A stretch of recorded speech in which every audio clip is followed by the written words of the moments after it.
आम आदमी पार्टी ने दिल्ली नगर निगम की सत्ता पर 15 साल से काबिज बीजेपी को उखाड़कर फेंक दिया। दूसरी बार एमसीडी में उतरी पार्टी ने ऐसा करके इतिहास रच दिया। और इस जीत के साथ ही दिल्ली में आम आदमी पार्टी की डबल इंजन की सरकार बन गई। जहां दिल्ली विधानसभा में उसका दबदबा है, तो अब एमसीडी में पूर्ण बहुमत। पहले 15 साल की कांग्रेस की सत्ता को उखाड़ा था दिल्ली से, अब 15 साल की एमसीडी को भी उखाड़ दिया। मान ने जो कुछ कहा उसके शब्दों पर ना जाकर भाव समझने की जरूरत है।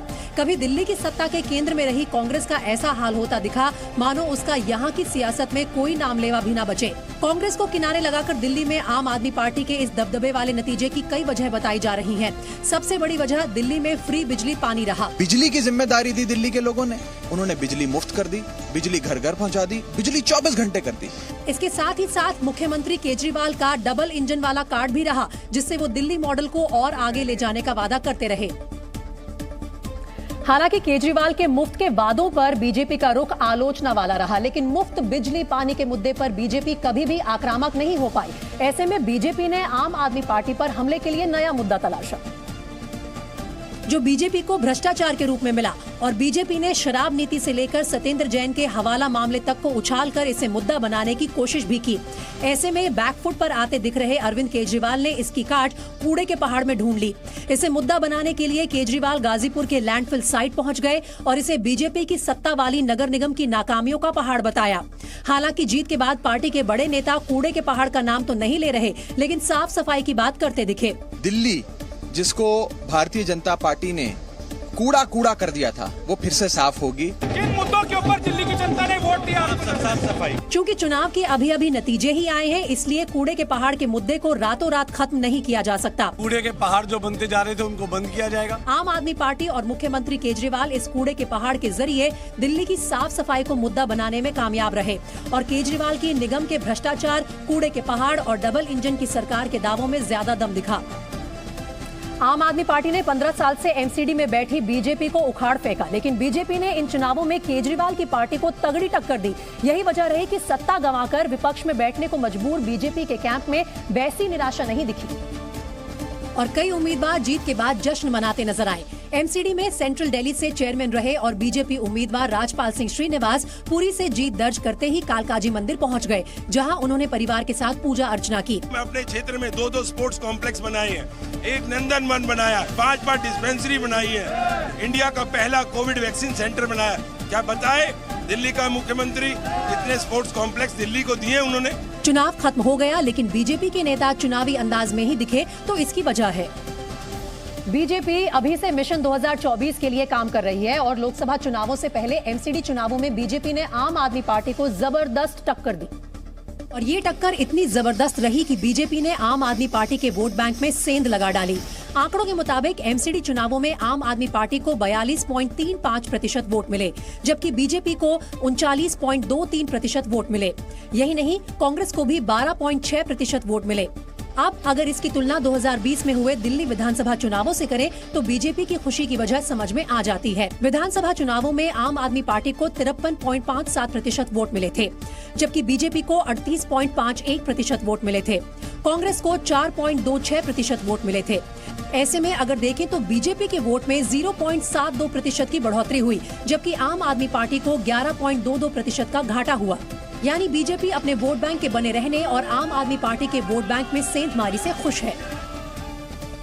हालांकि इन चुनावों ने लगातार सिमट रही कांग्रेस को भी मुस्कुराने का मौका दिया, क्योंकि विधानसभा चुनाव की तुलना में कांग्रेस के वोट बैंक में करीब 8% का इजाफा हुआ। लेकिन कांग्रेस की वापसी को बीजेपी अपने हक में मान सकती है, क्योंकि वोटों के बंटवारे में उसे अपना फायदा दिख रहा है। शायद यही वजह रही कि पूर्वी दिल्ली के काउंटिंग सेंटर के बाहर बीजेपी के उम्मीदवारों की जीत के बाद ढोल की आवाज सुनाई पड़ने लगी और बीजेपी समर्थक नाचते दिखने लगे। बीजेपी के जीते उम्मीदवारों और कार्यकर्ताओं का उत्साह तो पटपड़गंज इलाके में ज्यादा ही नजर आया, जहां बीजेपी के सभी उम्मीदवार जीतने में कामयाब रहे। पटपड़गंज में तो ऐसा माहौल दिखा मानो बीजेपी उम्मीदवारों ने विजय जुलूस निकाला हो। जनता के लिए सेवक बन के काम करना चाहती हूँ। ये सोचती हूँ कि जो कमियां रह गई हैं, केजरीवाल से बहुत कमियां रह गई हैं, उसको पूरा करने की कोशिश करना। मिठाई, पटाखे और जुलूस से जश्न की एक वजह आम आदमी पार्टी के दिग्गजों के इलाके में बीजेपी की सेंधमारी है, चाहे वो सत्येंद्र जैन का इलाका हो या उप मुख्यमंत्री मनीष सिसोदिया का। बीजेपी ने इन इलाकों में दबदबे के साथ जीत दर्ज की। दिल्ली एमसीडी चुनाव से पहले जो नेता सबसे ज्यादा सुर्खियों में था वो थे दिल्ली के स्वास्थ्य मंत्री सत्येंद्र जैन। तिहाड़ जेल में बंद सत्येंद्र जैन के जेल के भीतर के वीडियोज ने जमकर सुर्खियां बटोरी, क्योंकि एक के बाद एक सत्येंद्र जैन के कई वीडियो सामने आए। उन वीडियो को हथियार बनाते हुए बीजेपी ने आम आदमी पार्टी की सरकार और दिल्ली के मुख्यमंत्री अरविंद केजरीवाल पर जमकर निशाना साधा। एक वीडियो में जैन एक कैदी से अपनी कोठरी में मसाज करवाते दिखाई दिए। बताया गया कि मसाज करने वाला शख्स एक नाबालिग के रेप का आरोपी है। दूसरे वीडियो में जैन सलाद और फल खाते दिखाई दिए। वहीं तीसरे वीडियो में जैन जेल के अंदर ही जनता दरबार लगाते नजर आए।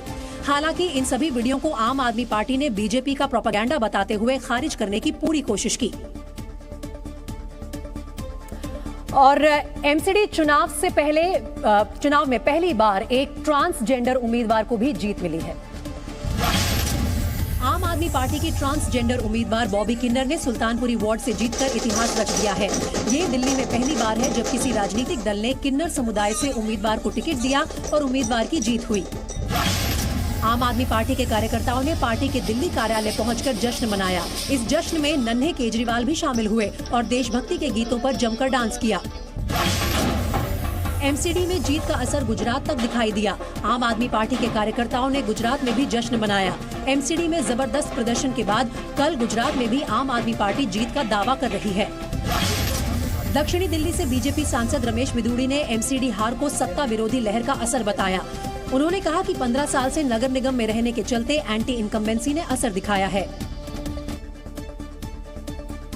तो सत्येंद्र जैन के वीडियोस खूब जमकर वायरल हुए और ऐसे में ये जानना बहुत दिलचस्प होगा कि सत्येंद्र जैन के इन वीडियोस का एमसीडी चुनाव पर कितना असर पड़ा। सत्येंद्र जैन दिल्ली की शकूर बस्ती सीट से विधायक हैं। उनके इलाके में एमसीडी के 3 वार्ड आते हैं और तीनों ही वार्ड पर आम आदमी पार्टी को करारी हार मिली है। जैन के इलाके की सभी 3 सीटों पर बीजेपी के उम्मीदवार जीत हासिल करने में कामयाब रहे।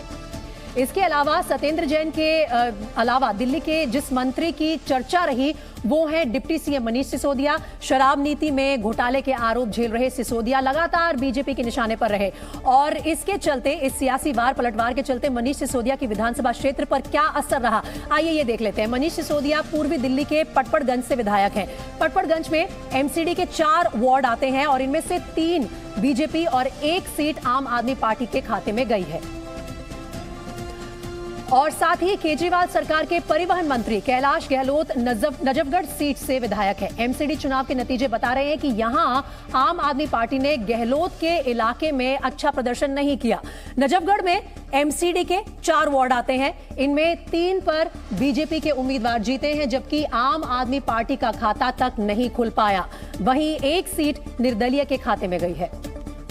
दिल्ली के अनुसूचित जाति जनजाति मंत्री राजकुमार आनंद पटेल नगर से विधायक हैं, जहां से एमसीडी के 4 वार्ड हैं और इन चारों वार्ड में आम आदमी पार्टी के उम्मीदवार जीते हैं। राजकुमार आनंद के विधानसभा क्षेत्र में बीजेपी का खाता नहीं खुल पाया है। और दिल्ली के पर्यावरण मंत्री गोपाल राय की अगर बात करें तो उनका विधानसभा क्षेत्र है बाबरपुर। यहां पर आम आदमी पार्टी का हाल बुरा रहा। बाबरपुर के 4 वार्ड में 2 पर बीजेपी को जीत मिली जबकि आम आदमी पार्टी सिर्फ 1 वार्ड में जीत हासिल कर पाई और यहां 1 सीट कांग्रेस को भी मिल गई। दिल्ली सरकार में मंत्री इमरान हुसैन बल्ली मारान सीट से विधायक है। इनके भी खाते की बात कर लेते हैं। बल्ली मारान में एमसीडी के 3 वार्ड आते हैं और इनमें 2 वार्ड आम आदमी पार्टी के खाते में गए हैं जबकि 1 सीट पर बीजेपी को भी जीत हासिल हुई है।